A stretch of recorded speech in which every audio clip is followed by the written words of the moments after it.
প্ৰথমে মই নিতাকিচ্চেনলৈ সকলোকে আদৰণি জনালোঁ। আজি মই পুনৰ মাছৰ টেঙা জোলৰ ৰেচিপি এটা লৈ আহিছোঁ। গৰমৰ দিনত মাছৰ টেঙা জোলকণ খাই বৰ মজা লাগে নহয়নে?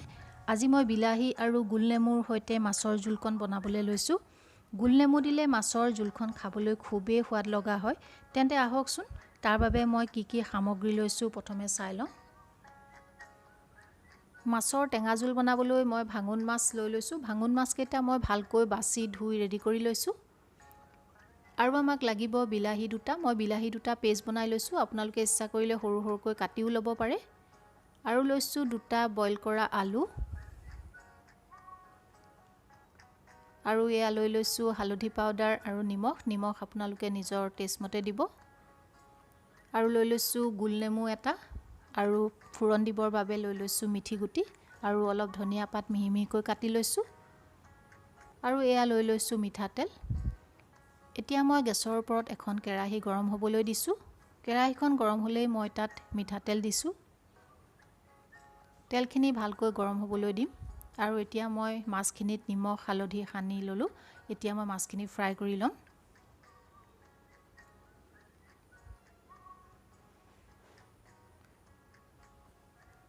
মাছখিনি আমি ইলুটি শিলুটি কৰি খুব ভালকৈ ভাজিম।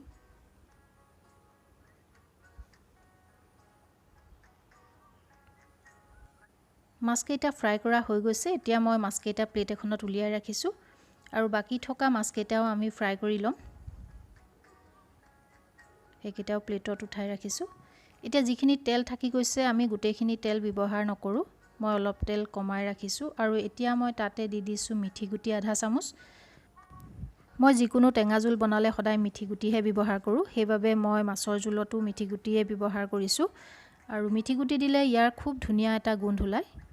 মিঠি গুটিকেইটা মই ক'লা পৰিবলৈ দিছোঁ অকণমান।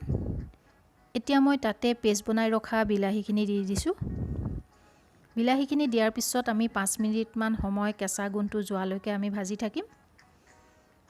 5 মিনিটৰ পিছত তাত মই হালধি পাউডাৰ এচামুচ দিছোঁ। হালধি পাউডাৰ দিয়াৰ পিছতো মই 1 মিনিটমান সময় ভাজিম যাতে ইয়াৰ হালধিৰ গোন্ধটো নাইকিয়া হৈ যায়।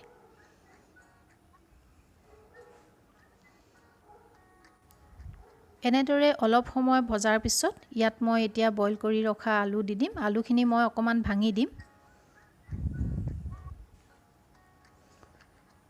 ইয়াত আচলতে আলু মই অকণমান আঞ্জাখন ডাঠ হ'বৰ বাবে ব্যৱহাৰ কৰিছোঁ। এতিয়া মই তাতে নিমখ দি দিছোঁ 1.5 চামুচ।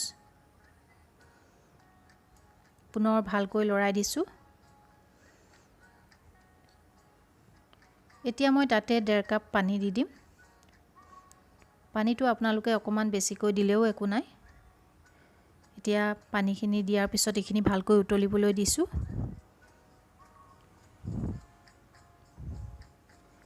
আৰু এনেদৰে উতলি থাকোঁতে আমি ফ্ৰাই কৰি ৰখা মাছখিনি দি দিম।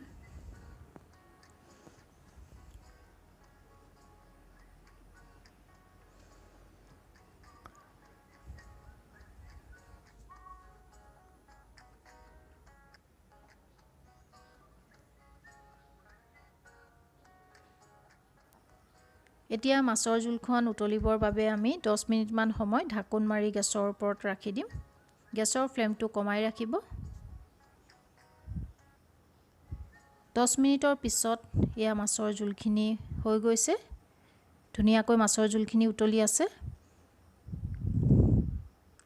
এতিয়া মই ইয়াত দি দিম গোলনেমু এটা ৰস উলিয়াই দিম।